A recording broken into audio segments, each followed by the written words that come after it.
Right. All right, all right. Anthropos here with another exciting episode of You Don't Know.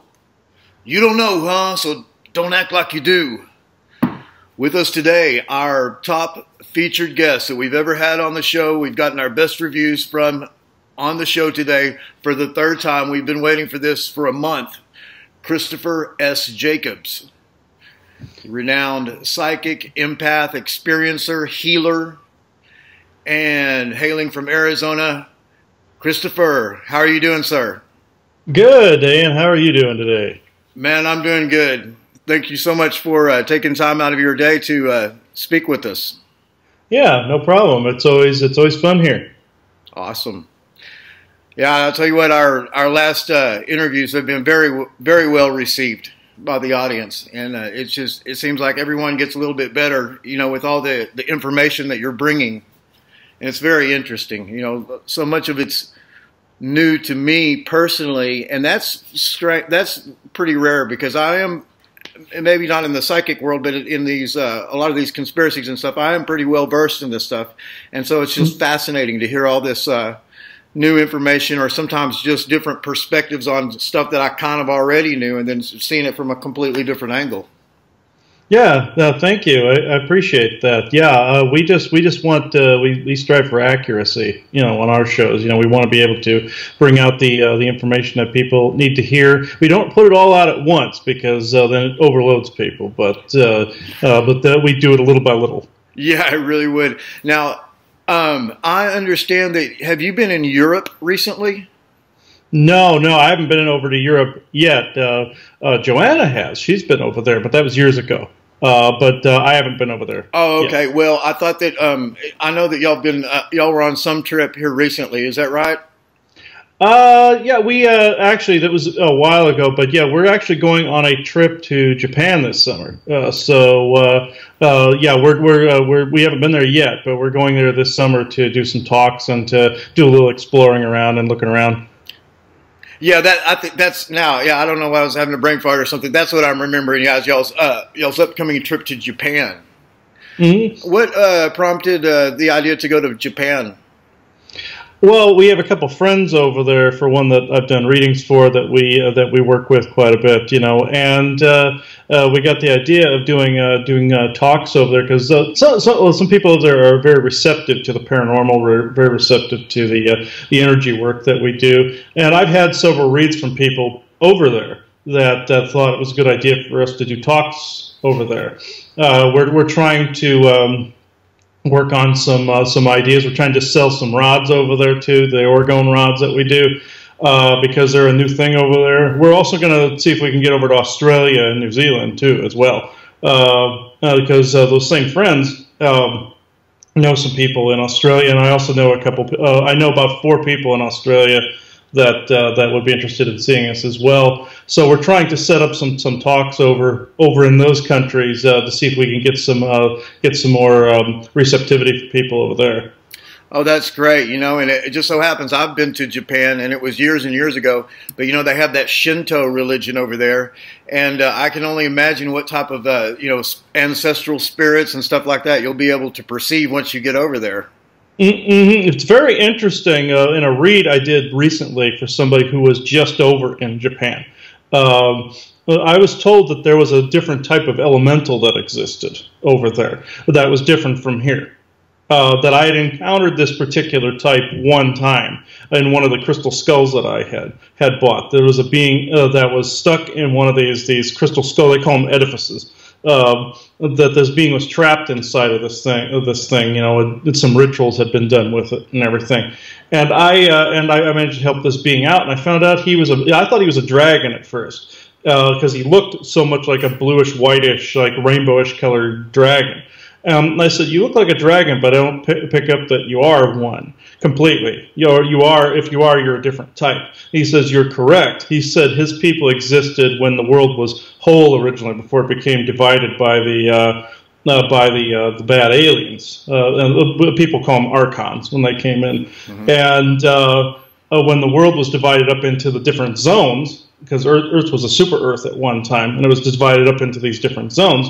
These beings had the task originally of keeping nature intact and keeping it at a certain vibration, and actually, upgrading the area as the time went on. Well, they said when the bad aliens came, they kind of ran for the hills. They took off and went into hiding.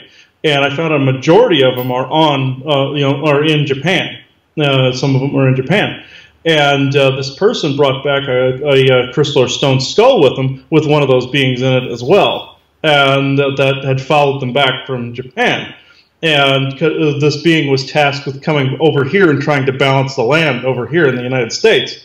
And the one I knew, when I took the skull that he was in to some friends of mine in Nebraska last year, he elected to stay with them on their land. And I asked him why, and he said he had to balance that area because too much cabal government activity had lowered the vibration in the area, and he was there to reclaim it for nature and the nature beings. So I was told when I went over to Japan, I would be encountering both good and not so good versions of these beings, but to not think that the negative ones were like evil. They were just afraid.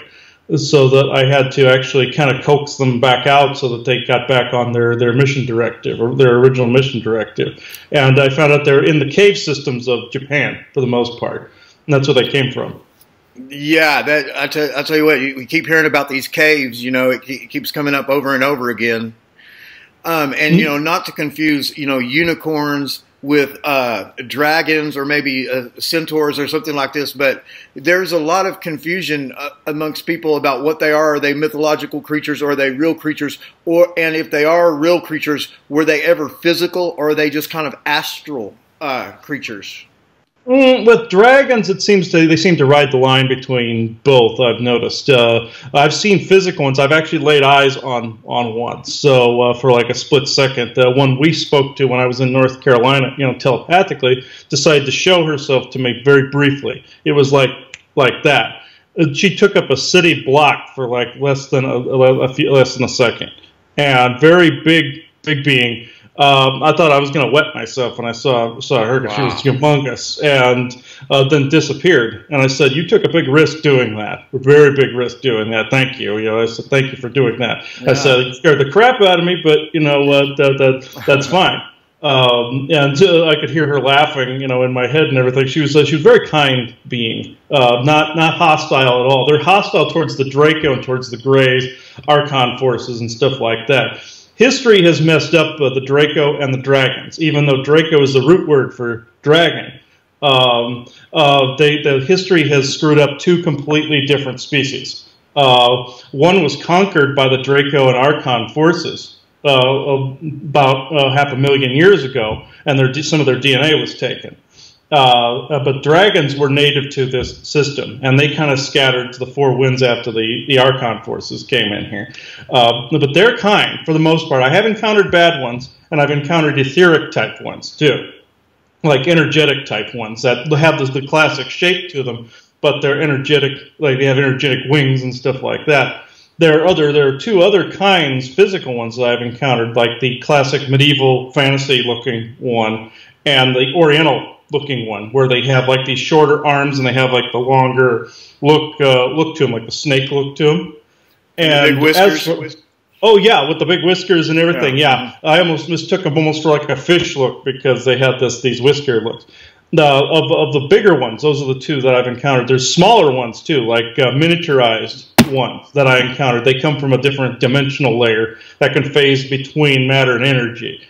They're very small, and they can also take on like a little man form too. I've come across them. I mistook some of them for like gnome type forms at first, but they're very strong. They're very small, but don't pick a fight with them because they're very small. Same thing with gnomes and elementals. They might be tiny, but they can overpower you in a second. Wow. Yeah, they're very, very powerful. Leprechauns, I've encountered them too. They're very, very strong. They encompass a lot more territory than people think. They're out of phase with our reality. A lot of these elemental beings are. And I can telepathically communicate with them, but some of these beings have shown themselves to me just to prove that they were there. And leprechauns are about the size, between the size of a toddler and a little under the size of a toddler. They're not very tall. Gnomes are the same way. Fairies, they can range from small to human-sized and have a varying between blue and green and yellowish-colored skin, stuff like that. And unicorns, this was a very interesting story. I didn't think this was going to be all that interesting, but I got into that. I looked into this. And these were an animal that was a physical animal, but it had a bioluminescence around its head. Here, where people always see this horn coming out, I found out that wasn't a horn. It was more or less like a brain lobe or a how can I put it? It's kind of like a crystal, kind of like we have our pineal gland that has crystal forms in it. It was like that, and it was more than an animal. No, I came to find out. It was actually very interesting. It had its origins on ancient Maldek, and like in the Norse pantheon kingdom, I came to find out. And then when Maldek exploded, some of their species came over here, and that's where we get the unicorn legends from. Wow, that's fascinating. You know, that makes perfect sense that horn would be some kind of extension of their version of a pineal gland. I've never heard that before, but it just makes perfect sense. It's also pointing, you know, kind of like to the cosmos or whatever, almost like an antenna. Mm-hmm. When I started doing channelings about this, I started seeing some of the soldiers there on Maldek. You know, they had like a special forces form of soldier there too. You know, some guards that would guard the different doorways and stuff like that between the different moon constructs and everything. Kind of like we have special forces soldiers, people like that. And some of them would ride these beings. And I could see this familiar horn coming out of the top of it when I was doing channelings on this. And I asked guides, I said, is that the actual unicorn? Is that what they look like? They said, yeah, it was a common animal there. That was actually, they didn't genetically breed it. It actually evolved there that way, and because of the high energies that were on that planet. And it didn't have just 4 legs, it had 6, I came to find out. It had a set of legs in the middle, and it ran incredibly fast. These things were like a blur. If people would see them, they'd see, and they'd just see like a white or brown or black blur going past them if these things were around. And they're interdimensional beings, because the vibration that was on Maldek at the time was slightly higher than what we have here now. And these beings, if people were to spot them, it's because these beings want to be spotted. They're trying to show themselves, like the dragon being that showed herself to me. It's the same case. Every now and then they'll want, if somebody wants validation, they'll see something, and then something will go out of phase again. And that's usually how it works. They're not supposed, these beings or any other beings are not supposed to show themselves like that, but they do because they know humans want validation from time to time. So they can get away with 1 or 2 occurrences, but not like en masse what people want. They can get away with a couple of occurrences, though. Wow. Get around. So is it fair to say that unicorns come from Maldek originally? Mm-hmm. Oh, yeah. Yeah, they came from Maldek originally. I cannot find any other origin points for them. At first I thought it was Earth. I thought maybe it was another timeline or something like that. But no, they came from Maldek. They ended up getting some of them getting transported here, and they ended up, I believe, on Atlantis. And then after that, that went away. They ended up like in the British Isles, like Ireland, Scotland, England, and parts of Europe after that. I don't know how many are actually left on Earth. I just know there's quite a few of them actually running around on Earth. I don't know the exact number. I just know there's a lot of them here. Well, yeah, you know, you don't hear about them that often, but it's interesting that you'd bring up, you know, the fairies and the trolls and the gnomes and stuff like this. Well, first of all, right now there's a big resurgence. Kara St. Louis has a book right now about the fae, you know, the fairy. And one of the most interesting things I've run across is the validation of, I don't know if they're gnomes, fairies, or whatever, but this is in Iceland. Mm-hmm. Which, of course, is very volcanic, which, you know, we've learned somehow has a lot to do with these paranormal things. But they have been, when they build roads there, they have been thwarted by these gnomes and stuff because maybe they're trying to do construction over their little hobbit holes or whatever it is. And this is a real deal. It's so serious that the government now refers to psychics to negotiate, get into negotiations with these tribes of beings. Mm-hmm. Oh, yeah. Oh, yeah. I've run into, some are not very friendly. Some are actually very friendly, but there are some that are very, very defensive of nature, almost to the violent stage. I've noticed some of them will defend their territory almost to the death, and they will kick humans out of their territory. The ones I've encountered have been kind. It's also because I've been kind to them. You know, I haven't treaded on their territory. If they tell me to leave an area, I will do it. You know, I'm not going to tread on their territory. But even in human territories, like human yards and everything, I've been finding gnomes that live under trees. I've been finding fae, like these tree-like looking beings. They look like miniature tree beards. You know, they're not very, very big. I've seen these flying type ones that not like, they're kind of like fairies, but I've seen they look almost like gnomes, but they have like they have like an elongated skull with like almost like a topiary hair look to them. Those guys are fascinating. They'll hang out in trees. Yeah, I even spotted one in a tree next to McDonald's one time. So they're all over the place. In Arizona? Yeah, in Arizona, Joanna's sister caught one in a tree next to like a Burger King or something one time looking at her. And we found out these things are everywhere. They're all over the place, observing humans all over the place. And the ones that are there in Iceland, they could be one of two things. There's like these little elf species. They have gray skin, and they're about maybe this high, about a foot and a half, 2 feet high. They have gray skin and pointed ears, and they're covered in hair.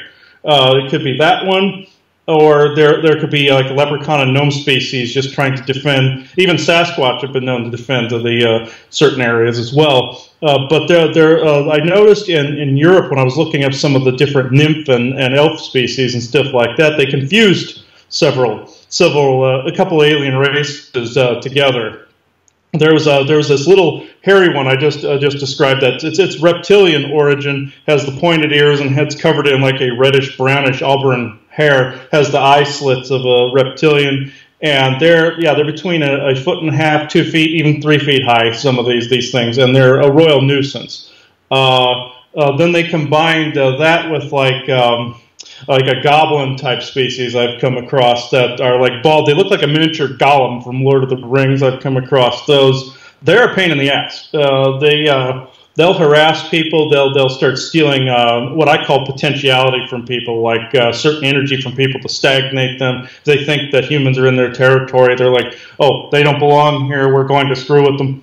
And then there's the tall, dark elf species that you hear about in Norse mythology. The really like tall, like 6 feet, 7 foot tall dark elves. And I found out they have their origins in the Cirrus star system, or one of the origins in the Cirrus star system, and then before that they had their origins on Maldek, and in what was known as the Nine Realms in Norse mythology. But the Scandinavian cultures always seem to blend these together and call them all evil when they're not. Fairies, they run the gambit too. I've run across between height and small and tall. I've run across also dogmen as well that range from short to tall, and some are very nasty, some are very kind.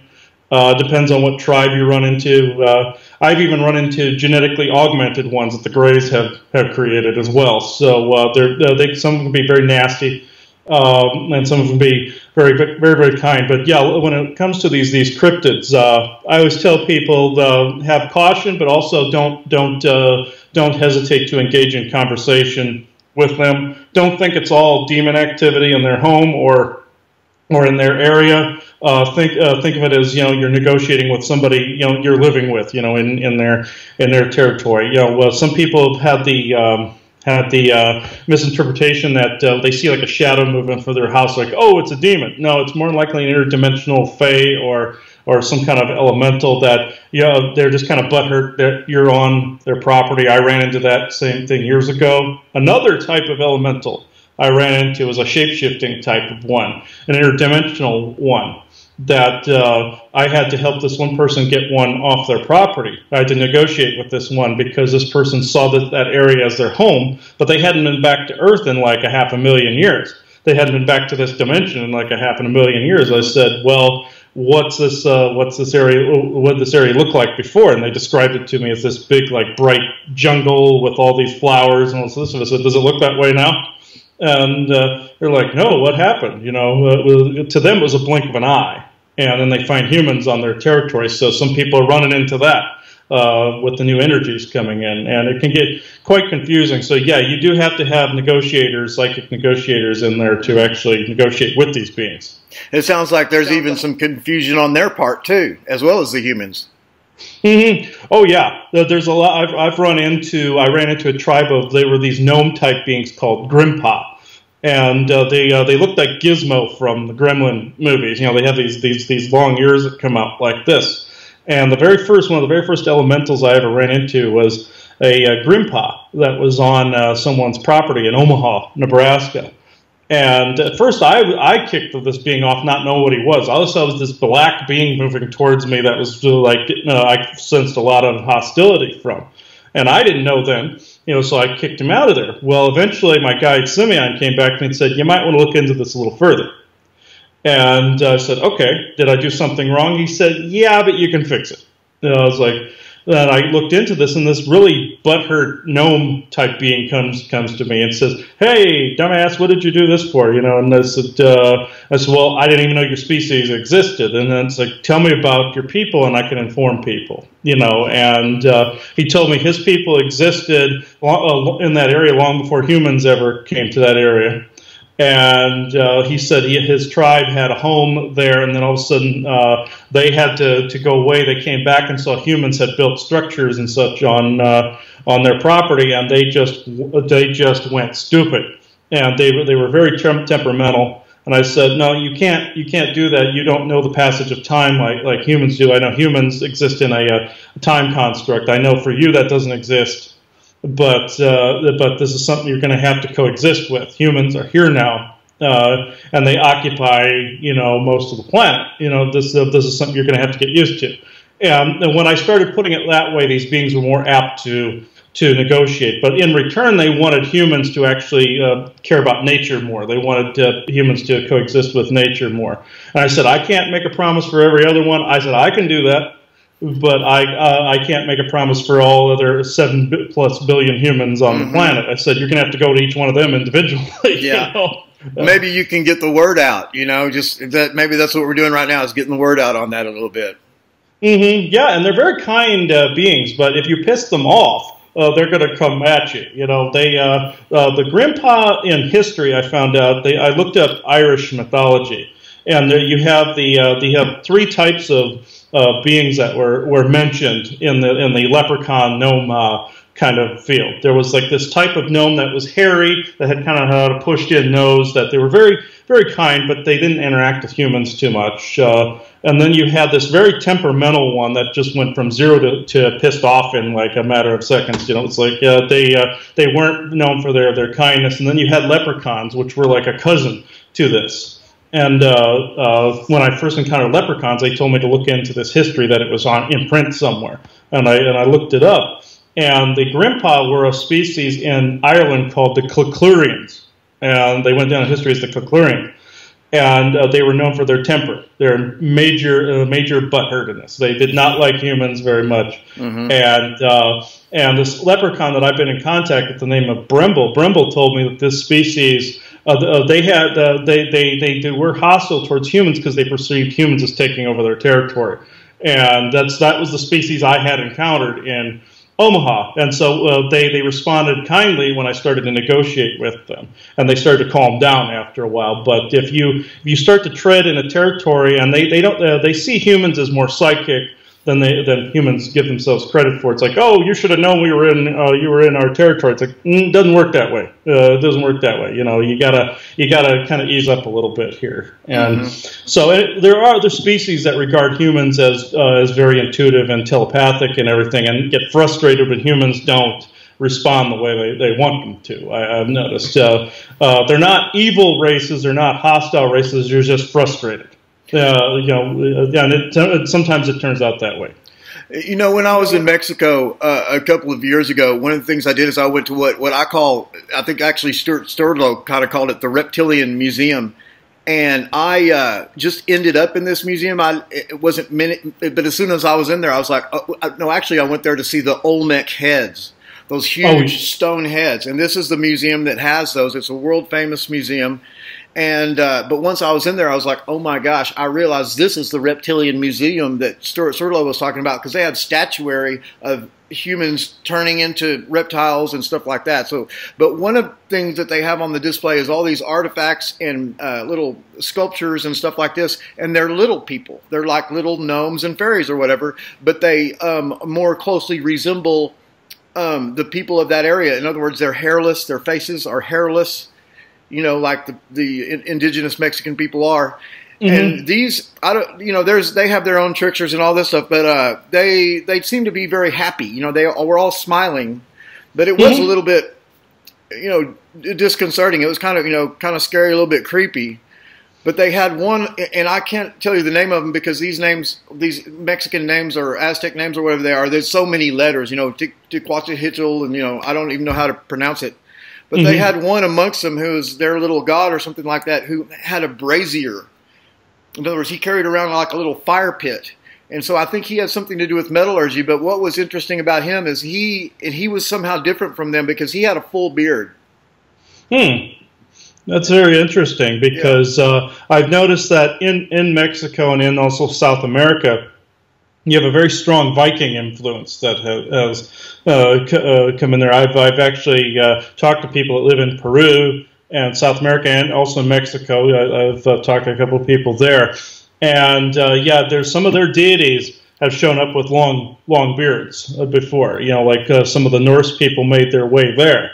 And what was very interesting when I was talking to a couple in Peru, they said on their property they had some weird ruins that had popped up with Norse runes that had popped up on the property. They wanted me to remote view down in there and see what was in there. They were too scared to go in there because it was unstable. It was like this archway that they could tell was shockingly Viking.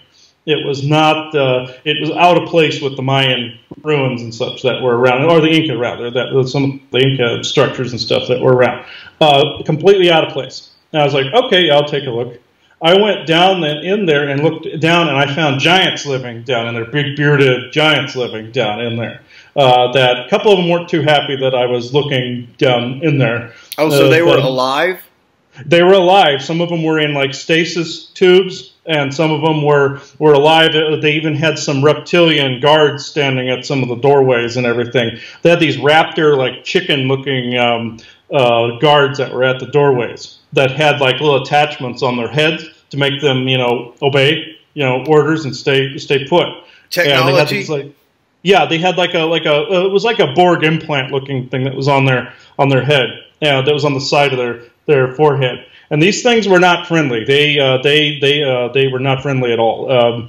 But I looked further into this, and I found other giants in these circular stasis chambers that were, if you bugged them and you woke them up, they were not happy. But because I would tap one on a shoulder while I was bilocating, and I was like, hello, you know, who are you? You know, and they're like, you know, they would not be very friendly. Well, those aren't the giants I was used to, because the ones I channeled, like the big Viking warriors, and, you know, like Michael and his group and everything, they were very kind. And I wasn't used to some of these more hostile ones. I said, what's going on with this? They said some of them were left behind in the old wars, you know, after Maldek exploded and some of the other beings had to leave our system. Some were left behind. And then over the centuries, they had descendants that fell more and more into, like, some of them fell into cannibalism, some of them fell into hostility, abducting people, hurting people, stuff like that. You know, they were scared and hiding, and after a while, some of their descendants just became really bad. Well, I also got to looking in another territory in Peru, you know, remote viewing, and I saw these weird giants pop up that had these elongated skulls and bright red, flame red hair, and blonde hair and black hair, and I was like, okay, I recognize this, but I don't recognize, you know, seeing the elongated skulls with the Viking hair and everything. But I asked guides, I said, okay, what strain of giant is this? I don't recognize this as one of your people. And they said this is a hybridization between like Archontic, you know, Anunnaki type DNA and their own. And like when the Greys or the Anunnaki needed giant servants. They decided to take some of their DNA and augment some of the slaves they had taken from Maldek, mix the two DNAs together, and then we get giants with elongated skulls, that are really, they're not friendly at all. These guys will grab people, they'll harm people, I've noticed. But yeah, down in the Mexico area with like what you're saying, the reptilian museum with the bearded figure, I can definitely attest that was a Viking influence or Maldekian or Norse influence. Yeah. Yeah, that makes perfect sense. And on in the American Indians, I guess maybe around Arizona and stuff like that, we've heard reports that they've seen some gnomes and stuff like that, but they're in traditional like Apache garb or something, wearing those blue outfits. Will the gnomes sometimes appear like you, or are they always? In other words, if I would have gone to see those same gnomes, would they be dressed like little Indians, or would they look more like me? They can telepathically mask themselves like that. I've noticed they can make themselves look like whatever they want, but there are, like I said, several different kinds. There's another kind that's Viking looking, but they're short. They're dwarves, like the dwarves of Norse mythology, the builders. There's a couple different kinds of them. I've noticed that they're highly telepathic as well. This was another race that some of them were stolen from their homeworld or from on Maldek, and the DNA was taken by the Greys or the Anunnaki and made into a servant that was very small that could get into small areas to do work for them. They needed a strong person but short. That's another form of them. But even though they stole the DNA from somewhere else, just like they stole the giant DNA, they didn't create it. They like to take credit for creating it. They stole it. They took slave from somewhere else and they just duplicated them through cloning and started messing with their genome and everything. Yeah, the gnomes that I know can definitely manipulate thought if they are inclined to. They can make themselves look like if they have to walk out in the open. For like anybody see them, they can actually mask themselves and make them look like a short Indian person or a short white person or whomever. Like if they absolutely have to be out in the open, they will do that. They will make you think they're anything they want you to think they are. Wow. Well, now we have worldwide reports of these gnomes and trolls and all this stuff doing mining. Having little pickaxes and being what are they mining? Why are they mining? Just for the same reasons that we do? Yeah, there seems to be this gene in humans and some of these like the dwarven races. Like I said, the Anunnaki created a strain of them to do some of the work they couldn't do or were unwilling to do. The same thing was humans. It's for gold purposes. Usually, they're looking for certain stones, gold, usually gold, because the Anunnaki use that for their technology. Like you hear in the old mythology, all the old gold mines, like the Enki gold mine in South Africa. It's for this reason. That's why humans covet these shiny metals and stuff like that. It's bred into the genome. I'm sure I've heard that somewhere before, but I always, from the very beginning, I realized that just intuitively that yes, it's our attraction for gold is in our genes somehow. Mm-hmm. That's DNA. Why pirates always coveted that as well. Where they wanted the gold coins and wanted all the wealth and everything like that. That's why the cabal always takes all the wealth and all the property and acquires. It's bred into that, and that's where these dwarves come from that are mining. That's where you get the whole Snow White thing. Where they're mining in the mine all day. That's where they got the idea from. Is because they're looking for these veins of gold and quartz and other stones that can be used in computers and other technology. Well, what is it that let's say the Anunnaki, and they may be using the gold for more than one purpose, but what's the primary purpose that they're using that gold for? Now they're using it for technology to actually help create some of their artificial intelligence constructs, like their spheres and some of their more cubicle type artificial intelligence. They're trying to get energy from any place they can. They mine energy mainly from humans. That are actually doing the hard labor and also engaging in warfare and all that. Energy is the primary thing the Anunnaki are trying to get. Secondary is metals for building their robots and building their artificial intelligence constructs and their ships and any other things that need repair from the old war times and everything like that, from what I can understand. Well, there's this idea of monatomic gold, and I think that's a reality, which it does not shiny like gold, but it's like a white powder. And some people say that this is somehow some fountain of youth or the philosopher's stone. Is there any truth to that? Yeah, there is some truth to that. This monatomic gold. I asked my guides about this. Somebody had a question about this, and they said it was a mix between good and bad influences. They said that there was some nanotechnology involved in it that made people de-age. Like if it came in contact with their skin, it would make them de-age, so people were more accepting to bring in this AI technology. But the gold aspect of it is the thing that powered it, and they're also confirming this for me right now. The gold portion of this powered these little nanites long enough to get on the person, like if they rubbed it on their skin or something. They go in through the skin, and people will automatically see these de-aging effects or these new health effects. But these nanites are wanting to get into the person's system in order to basically assimilate them. Think of the Borg from Star Trek. It's essentially a slow assimilation process. Well, that's very reminiscent of the black goo. You get some of the black goo on you, and the next thing you know, but apparently there's, in some cases with this black goo, the people, for whatever reasons, maybe for nefarious purposes or something like this, acquire some superhuman abilities, maybe in the areas of thinking or strength or something like that.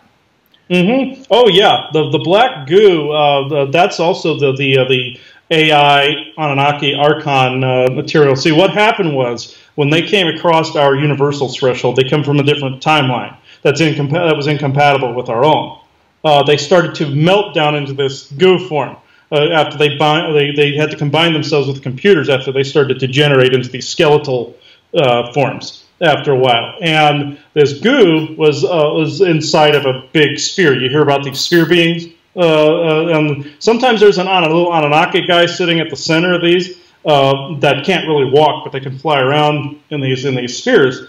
Well, eventually they degenerate down into this goo, and this goo is a mixture of two things. It can be just these beings that have melted down, or beings that they've harvested from the ancient past. That's why you're seeing these pockets of like this crude oil, black goo at parts of the planet. In primordial times, they assimilated dinosaur DNA and harvested some of the early man figures and everything, or around then, and other species around the galaxy. And eventually, after a while, they have to do it again. They have to do annual harvest, or they start to degenerate down into this goo form again.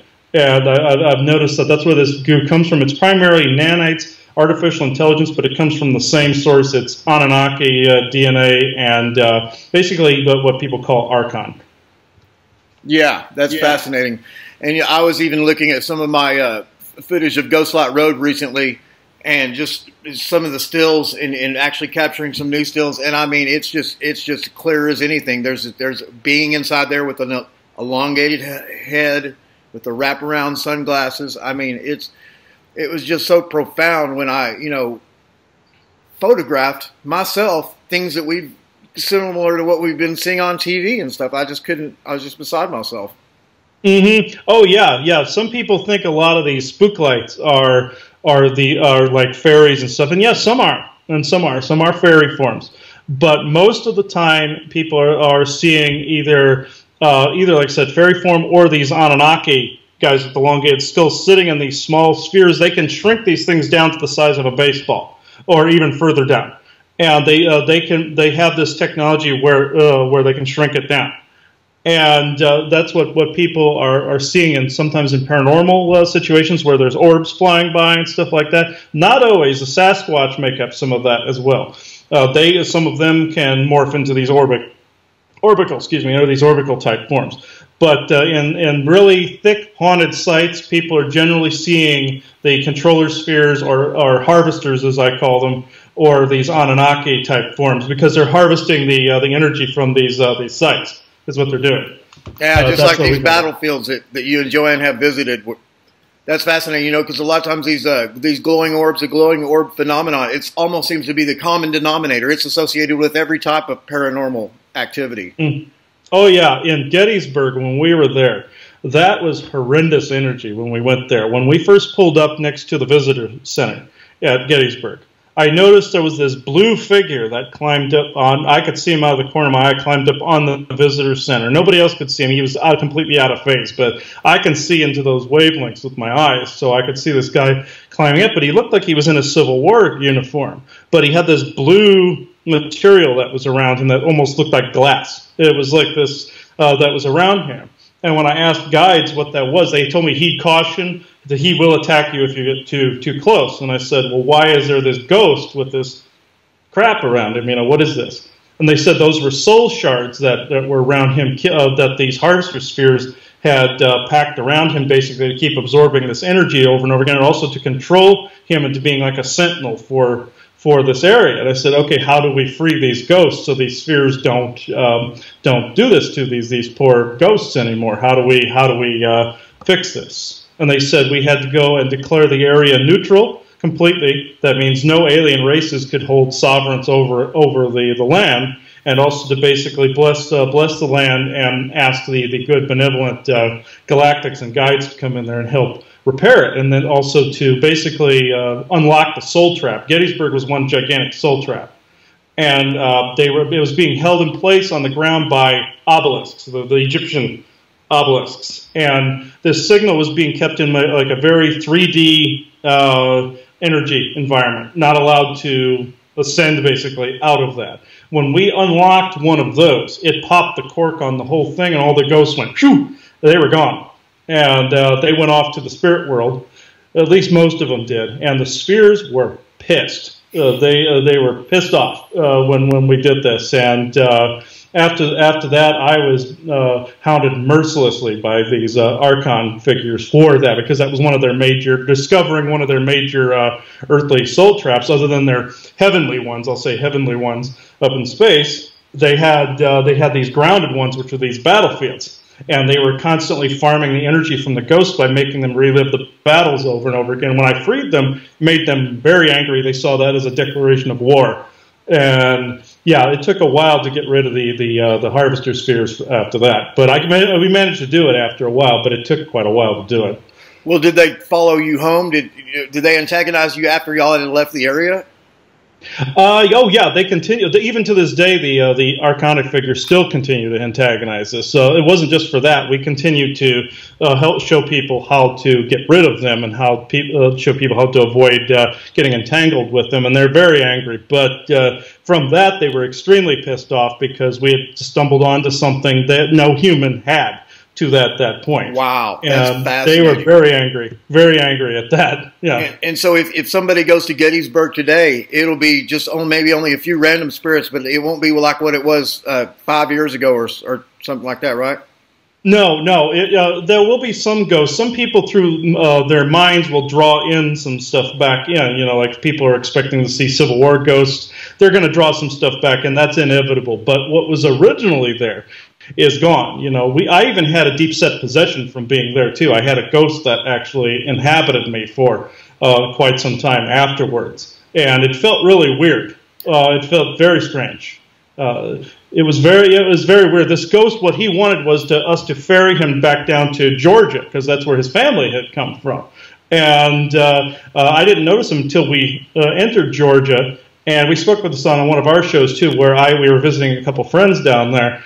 And all of a sudden, this ghost, my mother had discovered a ghost that was in my energy core, and I couldn't push him out because we were in an area where the energy was more null. There were some species there that fed off the positive energy. So when I tried to push this ghost out, it was being canceled out. It was a type of elemental that was doing this, that was down there.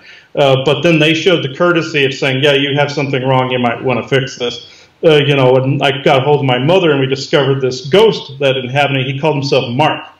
And Marcus said that he had a home in Macon, Georgia, at the time, or around Macon area.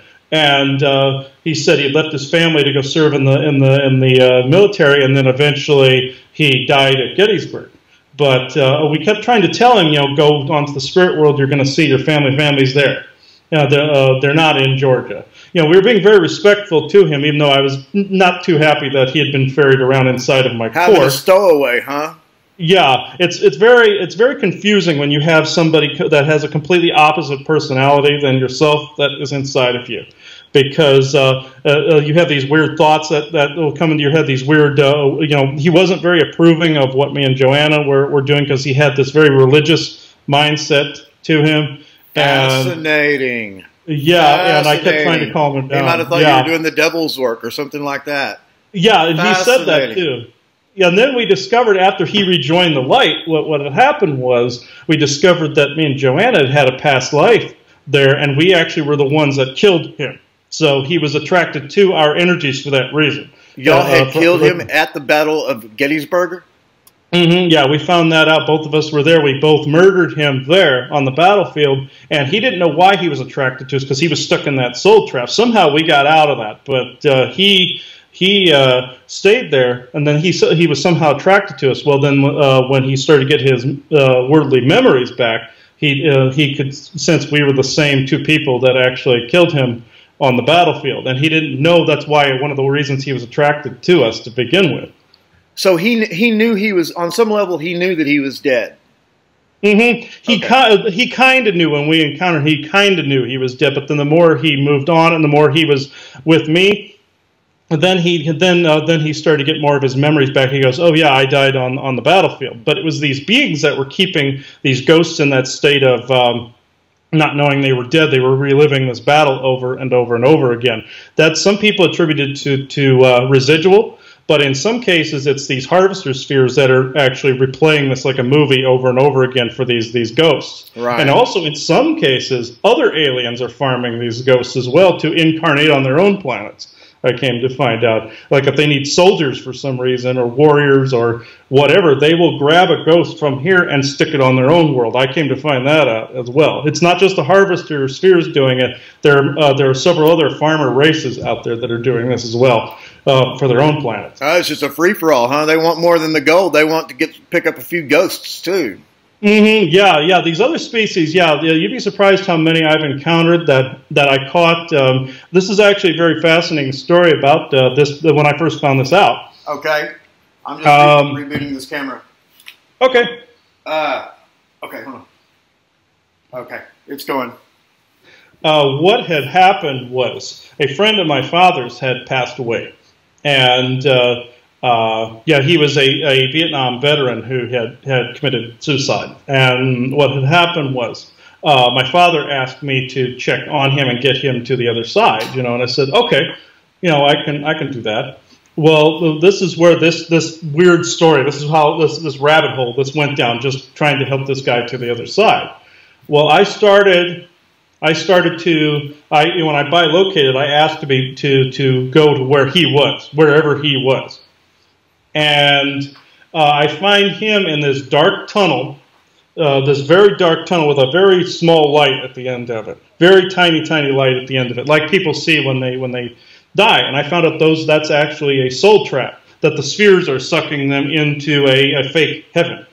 And what happened was sometimes there are beings that can actually hack this data stream that these spheres are using and actually will grab the ghosts out of that as they're attempting to go on to wherever. Well, when this guy, I told him I could help him. And I asked him what happened and all this other stuff. Well, I see this being come walking up behind him, came out of the wall, the tunnel wall, came walking up behind him. Kind of looked like an amoeba or some kind of germ. And I was like, what is this? I asked him, I was like, what are you? I don't recognize your species.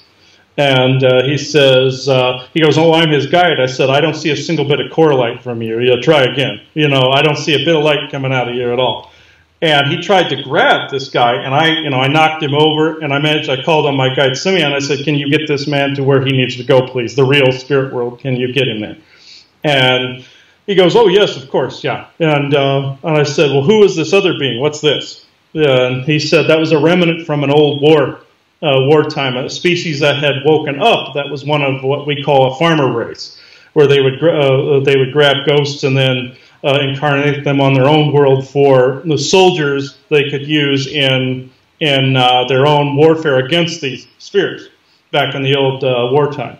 Oh, so it's the type of super soldier almost. Yeah, ghostly like super soldier in that way. It's not like ours, but what they would do is shove that soul energy down into one of their own people or something like that, and use that energy. And, okay. yeah, that's how they would do it. They would create a super soldier of their own. The Greys do something similar when they create clones. They can put they can dump souls into different bodies and stuff like that. But this was this was somebody else that thought this war was still going on, that had woken up.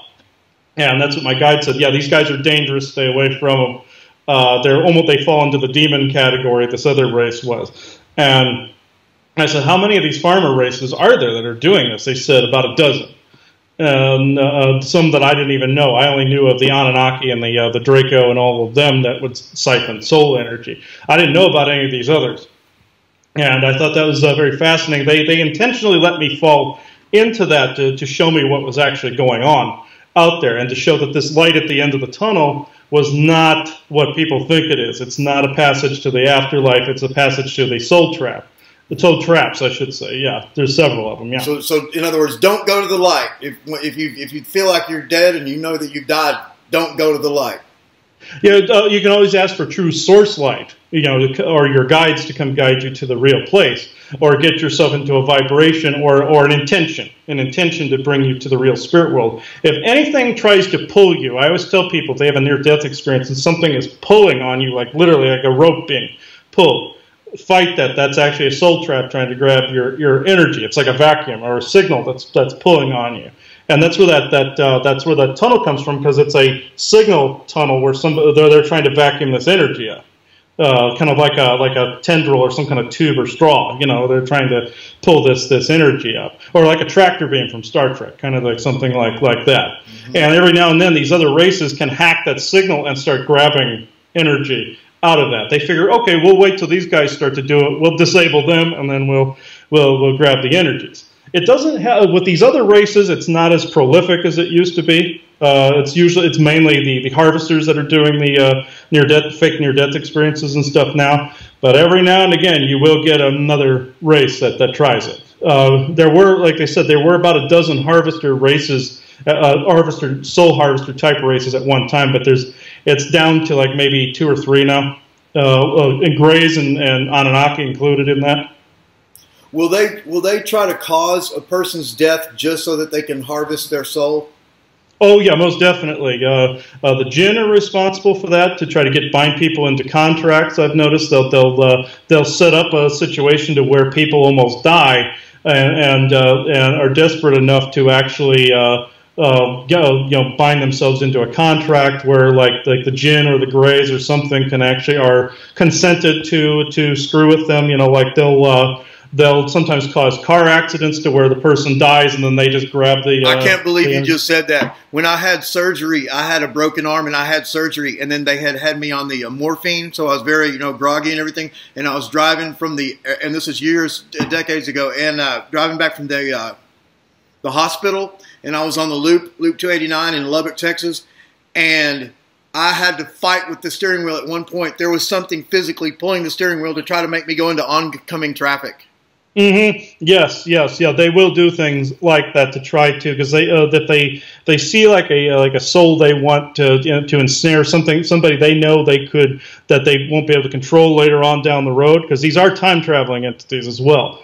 Somebody they know has the ability to repel them in some way or teach others to repel them. They will try to ensnare them in those things. I came to find that the same was done to me. They tried to get me into that too, where multiple times, I was in a bad accident back in 2009, spent a month in the hospital. I was in the hospital I was in. There were Greys and multiple negative ETs all over the place in this hospital. So they could want to do that to somebody because there's something that they want from them. In other words, there's something they're attracting to them. But it could also be the opposite. In other words, that this person is somehow a threat to them, and that's why they want to neutralize them. That makes sense. Yeah, because like it could be in ancient times too. It could be an old grudge too, like a person opposed them in ancient times, like during the Maldekian period or something. And some of the beings that are around now are some of the same ones that were around then. They have long memories, and it's just a long, drawn-out case of butthurtedness. And they sometimes will just They don't let anything go. They're not known for letting anything drop. Yeah, you know, I've noticed it seems like a lot of these spirits will hold a grudge for a while, won't they? Oh yeah, and ghosts can be the same way. I've run into some ghosts that have a grudge. That they were disgruntled that they died or something like that, and I'll help them on to the other side. But I always help ghosts on the other side, from cemeteries and such like. This is another trap that these ghosts get into, where people are convinced that hanging out in a cemetery is your afterlife. No, you're being kept there until these beings want to come in and grab a hold of one of you. You're being told to stay, like on an energetic level. These ghosts are being told to stay in an area that they think, oh, this is our afterlife. We're just going to hang out by our gravestone for like about 500 years, and they're being told by these beings, stay here. This is basically, it's like a storage area for these Anunnaki figures. Basically, like if we put like a can of beer in the fridge or something, it's basically, that's what these areas are for. That's why all the gravestones are lined up the way they are. These are storage areas for energy. Okay, so they're storing maybe the ghost or something of the person that's buried in there, but you're saying they're sending other spirits in there too? I didn't quite understand that. Oh, sorry. What I found out some of these graveyards is like, say someone dies and they hang out by their body at the funeral, and such, and they don't move on. They hang out as a ghost, and say more people are buried in that graveyard. And there's ghosts hanging out there because they're hanging close to their body. Well, it's a certain programming that was uploaded to them while they were alive, either through indoctrination or some kind of teaching or some kind of subconscious programming. So their ghosts hang out in one place so these beings know where to come retrieve them from. Kind of like if we had a refrigerator or a cabinet or something like that. They're told to stay there. So when I go to a graveyard, I try to clear these places. I find ghouls of all kinds in these haunted areas. I try to get rid of these. There's a type of gray that likes to hang out in a graveyard. We call them mimicker demons. They will come after humans and mimic certain things for humans. And they in times past they would hang out in the graveyards and gnaw on the bones of the dead. They were called ghouls then.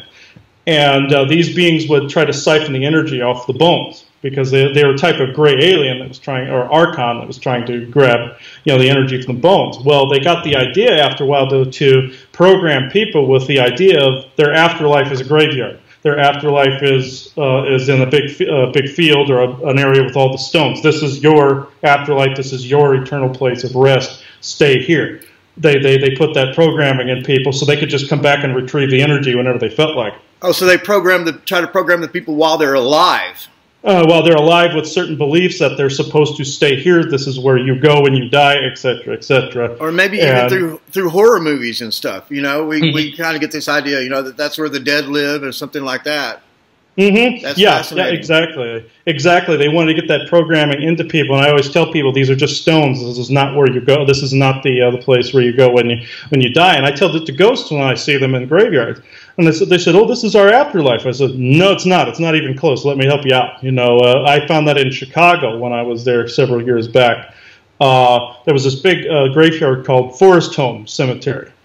And big, massive graveyard. These gravestones look like big chess pieces. Big place. And you could get lost in this cemetery. It's this sectioned cemetery. Well, I found one ghost after another telling me, oh, this is our afterlife. And they were just standing next to their stone, just staring at the road. They were just standing there. And I said, well, no, I can send you on to the light. Oh, no, we're good here, and at that time, what I did was I just automatically sent them over to the other side. I just opened up a vortex or a portal to the real spirit world, and I just sucked them into there. I said, no, you're not going to be food for something. I'm not. No, you can be mad at me all you want, but you'll thank me later on, So would the ghost of a person be harder to reason with than the actual person? Are they kind of a little bit dumber or something like that? Sometimes, yes. Sometimes they're almost impossible to reason with, and I can open a portal and just bring them over to the other side, get a guide to come in and help out. And some ghosts are actually full of fear, thinking they're going to go to hell, and they don't want to move on. Sometimes it's fear, sometimes it's just this dumbing that's been set in, that they're just wanting to stand there and stare. It's like, no, you don't need to do that, and they're almost impossible to negotiate with at that point. So are the ghosts, is it just an aspect of the person that was alive, or I mean, is it? It's not. Is it just like a part of their traits or characteristics, or is it like the whole soul, or what? What is it? I came to find out a ghost is a shard or a fragment of a whole being. That's why I like to send them on to the other side. Then they rejoin with their whole soul being. Okay. Some people are not self-contained. The soul sometimes isn't all within you. It's around you. It's the ether that's around you. You know, it's in the spirit world and here at the same time. It's not always. Some people have a self-contained one. I've run across several that have been that way. But a ghost is just think of a piece of glass that's come from a mirror. A broken piece of a glass, and then you put that piece back, and then you have the overall reflection. That's the soul right there. Oh, okay. Yeah. I like that. I like that explanation of it. Now, when you're mentioning the deal with Gettysburg and this ghost that piggybacked on you to get out of there, and then you had the revelation that you and Joanne had killed him. Does that mean that in that lifetime, Joanne was a man? She was a soldier. Yes. And you were also a man. Okay. Yeah, we were both men at that time. Yeah, past lives can span either a male or female lifetimes. Some people get irked by that. You know, I've run across both men and women. I tell them, "Oh, you had a female lifetime here, you had a male lifetime." They're like, "Wait a minute, I thought I had all this." No, it can span Mr. both. Macho Man, yeah. Yeah, Mr. Macho Man is like, don't be so macho. I've had some of my dimensional selves and past lives were feminine. You know, this was actually, in the dimensional circles, 90% of what I run into is female with myself. I run into mostly female dimensions and past lives. I run into several female past lives. But when it came to past lives, I had an equal scattering of sacred feminine, feminine lifetimes or masculine soldier lifetimes. I seem to have an equal amount of those, or good and evil. Like I had some really good ones, or I had some really horrible ones. Like I had some monkish type lifetimes, and then one of my lifetimes I was Caligula. So that kind of shows the in this reality or an alternate dimension. Both, actually. I found out past lives don't always go linear. Sometimes they go spherical. They can go parallel universes. This is why people go, well, how come I'm able to pick this lifetime up here and it was before, this guy died or whatever. They're trying to put it on a linear scale. They can't because it's not linear. It's parallel. So sometimes it's a little linear, like if it has to do with families or something like that, but most of the time it's parallel. And it's just it's bounced around on different parallel timelines versus just one. And people don't realize that. Yeah, and even if they did, it's just kind of hard to wrap your mind around. Us being linear based in our thinking and stuff like that. Mm-hmm. Yeah, and the guides told me eventually humans would get to the point where they think in a quantum way, or like it's called quantum thinking or spherical thinking, where they will be able to quantify or be able to actually think of things on this basis. But the guides told me just before that happens, people will suffer the most confusion, and there'll be almost like a thought renaissance period where people will come into more of an expanded way of thinking. Like the thought renaissance, I found out is already started. Like people are starting to be more creative and more open to things. And they said it's just beginning now in this time frame. Yeah, I mean, we can just see it happening all around us. And let me tell you, Christopher, in the past we've recorded 2 hours. And, of course, if you're available to do that, I definitely want to do that. And right now we've been going for just a little bit over an hour. And, there's a couple of topics, that I'd like to discuss with you and get your insights on and stuff like that. So what do you say that we take a quick or 5-minute break or something like that?